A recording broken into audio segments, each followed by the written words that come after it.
We connected with a school in the community, Logan Elementary School. We started developing this relationship with them, a partnership.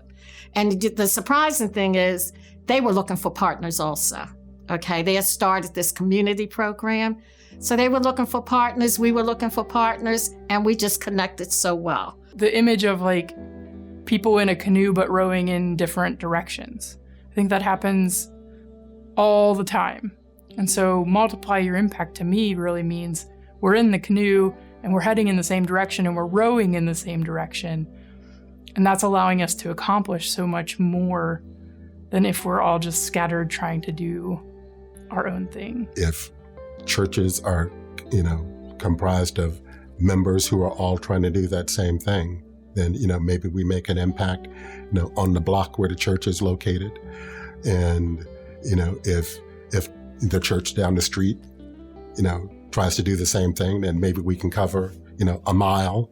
And, if, all of the churches, the 600 churches in the Baltimore-Washington Conference do that, maybe we can eradicate some sort of suffering in this area where we live. If you haven't made the connections within that community, or if you haven't made a great enough impact in that community, then can you really justify being in that community?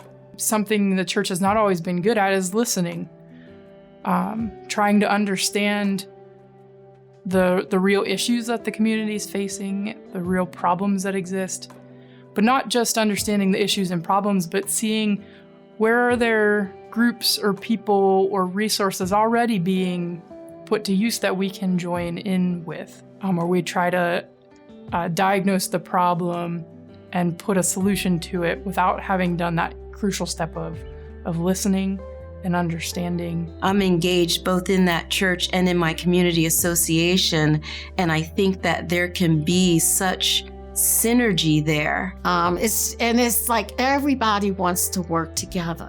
Everybody is about building relationships. And to me, I think to all of us, that's where it begins, building relationships. Measuring the dollars isn't what's important. Measuring the number of buildings that may have been built isn't what's important. What you want to measure is the people that you've touched and the people who have touched you, because that's what matters. That's what makes you vibrant. That's what makes them vibrant. So often we want to hang on to or cling to what we know, what we've always done, whereas, there's so many other new opportunities that God may be calling us to that require us to let go of all of those preconceived things that we have. And if we were able to really let go and see what God might do with that, I think that's where we could really see that multiply the impact, that it becomes less about us and what we want and more about where we see God calling us to be in the midst of our communities.